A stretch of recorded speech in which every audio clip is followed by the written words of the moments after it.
کسی زمانے میں بغداد میں جنید نامی ایک پہلوان رہا کرتا تھا۔ پورے بغداد میں اس پہلوان کے مقابلے کا کوئی نہ تھا۔ بڑے سے بڑا پہلوان بھی اس کے سامنے زیر تھا۔ کیا مجال کہ کوئی اس کے سامنے نظر ملا سکے۔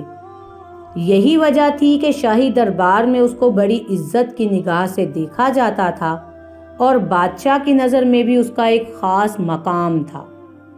ایک دن جنید پہلوان بادشاہ کے دربار میں اراکین سلطنت کے ہمراہ بیٹھا ہوا تھا کہ شاہی محل کے صدر دروازے پر کسی نے دستک دی۔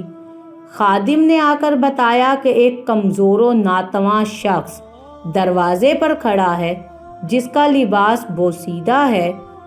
کمزوری کا یہ عالم ہے کہ زمین پر کھڑا ہونا مشکل ہو رہا ہے۔ اس نے یہ پیغام بھیجا ہے کہ جنید کو میرا پیغام پہنچا دو کہ وہ کشتی میں میرا چیلنج قبول کرے۔ بادشاہ نے حکم جاری کیا کہ اسے دربار میں پیش کرو۔ اجنبی ڈگمگاتے پیروں سے دربار میں حاضر ہوا۔ وزیر نے اجنبی سے پوچھا کہ تم کیا چاہتے ہو؟ اجنبی نے جواب دیا، میں جنید پہلوان سے کشتی لڑنا چاہتا ہوں۔ وزیر نے کہا کہ چھوٹا منہ اور بڑی بات نہ کرو۔ کیا تمہیں معلوم نہیں کہ جنید کا نام سن کر بڑے بڑے پہلوانوں کو پسینہ آ جاتا ہے؟ پورے شہر میں اس کے مقابلے کا کوئی پہلوان نہیں، اور تم جیسے کمزور شخص کا جنید سے کشتی لڑنا تمہاری ہلاکت کا سبب بھی ہو سکتا ہے۔ اجنبی نے کہا کہ جنید پہلوان کی شہرت ہی مجھے یہاں کھینچ کر لائی ہے، اور میں یہ بات آپ پر ثابت کر کے دکھاؤں گا کہ جنید کو شکست دینا ممکن ہے۔ میں اپنا انجام جانتا ہوں، آپ اس بحث میں نہ پڑیں بلکہ میرے چیلنج کو قبول کیا جائے۔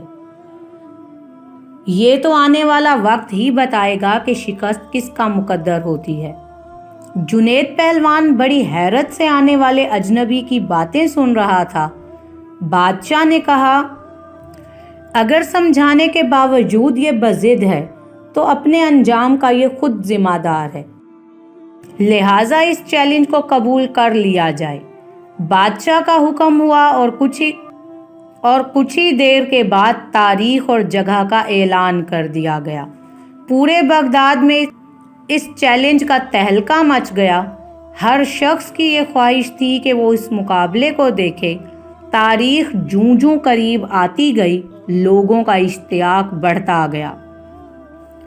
ان کا اشتیاق اس وجہ سے تھا کہ آج تک انہوں نے تنکے اور پہاڑ کا مقابلہ نہیں دیکھا تھا۔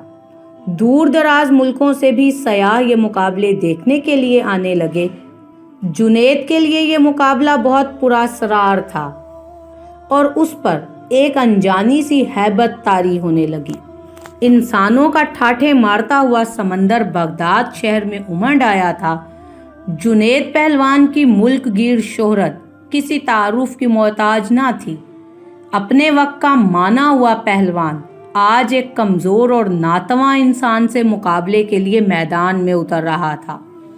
اکھاڑے کے اطراف لاکھوں انسانوں کا ہجوم اس مقابلے کو دیکھنے کے لیے آیا ہوا تھا۔ بادشاہ وقت اپنے سلطنت کے